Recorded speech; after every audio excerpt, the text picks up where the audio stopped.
नेपाळमध्ये फिरण्यासाठी गेलेले अंधेरीमधील डॉक्टर मिलिंद चितळे आणि त्यांची पत्नी जान्हवी दोघंही बेपत्ता आहेत। चितळे दाम्पत्य आणि 60 जणांचा ग्रुप कैलास मानसरोवर फिरण्यासाठी गेले। यामध्ये बहुतांश पर्यटक, सर्जन आणि मोठे डॉक्टर आहेत। अंधेरी आणि विलेपार्ले या परिसरामधूनच हे सर्व 60 जण गेलेले आहेत। अंधेरी पूर्वेमध्ये देवदेश्वर कोऑपरेटिव्ह हाऊसिंग सोसायटी या इमारतीमध्ये मिलिंद चितळे राहतात। डॉक्टर मिलिंद चितळेंसोबत या इमारतीमध्ये राहणारे पाठक, पती आणि पत्नी देखील त्यांच्यासोबत गेले होते। याच इमारतीचे 4 सदस्य नेपाळमध्ये हरवल्यामुळे इमारतीत राहणाऱ्या लोकांमध्ये भीतीचं वातावरण आहे। डॉक्टर मिलिंद चितळे यांच्या बिल्डिंगमध्ये राहणारे पाठक फॅमिली देखील पती आणि पत्नी त्यांच्यासोबत गेले होते। सध्या डॉक्टरांचा कुठलाही संपर्क कुटुंबियांसोबत होत नाहीये, त्यामुळे कुटुंबियांमध्ये चिंतेचं वातावरण आहे।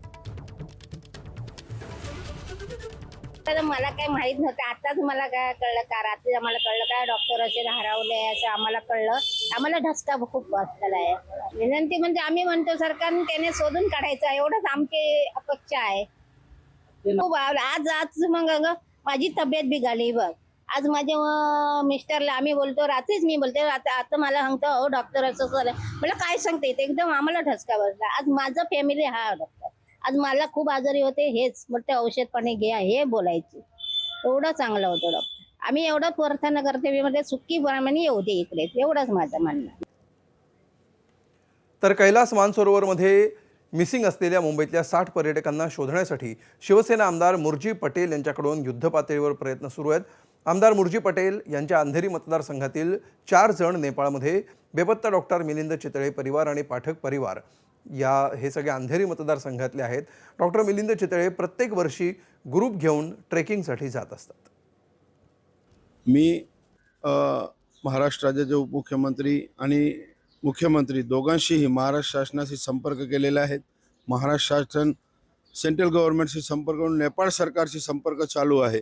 आज 60 लोक अंधेरीच्या जवळपासचेच आहे आणि प्रत्येक वर्षी ते जात असतात। अशी दुर्घटना माझ्या मतदार क्षेत्रात घडलेली आहे, त्याचं आम्हा सर्वांना दुःख आहे आणि आम्ही सतत पाठपुरावा करून एकनाथ शिंदे साहेब नेपाळ सरकारशी बोलतात आणि सेंट्रल गव्हर्नमेंटशी बोलत आहे। लवकरात लवकर ते आम्हाला शोधण्याचा प्रयत्न आम्ही करत आहोत। तर कैलास मानसरोवर यात्रेसाठी नेपाळला गेलेल्या कल्याण डोंबिवलीतले 3 पर्यटक गेल्या 3 दिवसांपासून संपर्काबाहेर आहेत।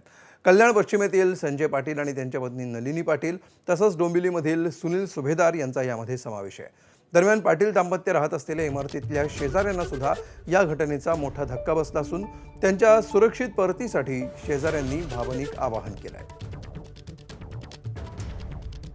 आम्हाला सांगून गेले होते की 23 तारखेला आम्ही बाहेर जाणार आहे, मानसरोवर म्हणजे कैलास मानसरोवर तिकडे जाणार आहे। मग 3 तारखेला परत येतो म्हणून। मग आता एक काल ते तिकडे काय झालं, ते आता बाढ आली त्याच्यामुळे आता सगळी लोक बोलतायत की कुठं बेपत्ता आहेत म्हणून। पक्क काय माहिती नाही, पण सकाळी 6:30ला एक खबर अपडेट आली होती त्यांची की आमची बस आता निघाली म्हणून, असं त्यांच्या तिकडच्या ग्रुपची। नलिनी पाटीलच्या मिस्टरांचा भाऊ, मोठा भाऊ, तर त्यांच्याही संपर्क साधला। मग तो बोला ठीक आहे, तलाठीला मी नंबर दिला। मग त्याच्याकडे त्यांच्या मुलाचा नंबर घेतला, तो अमेरिकेला आहे, त्याचा नंबर साधला। मग त्याला फोन लावला तर त्याला नाही लागला, त्याच्या होणाऱ्या मिसेसला लागला। मग त्यांनी सांगितलं की म्हणे ते तिथून निघाले काठमांडूला, त्यांच्या मावशीचा मुलगा आणि त्यांचा मुलगा काठमांडू निघाले विमानाने त्यांना शोधण्यासाठी।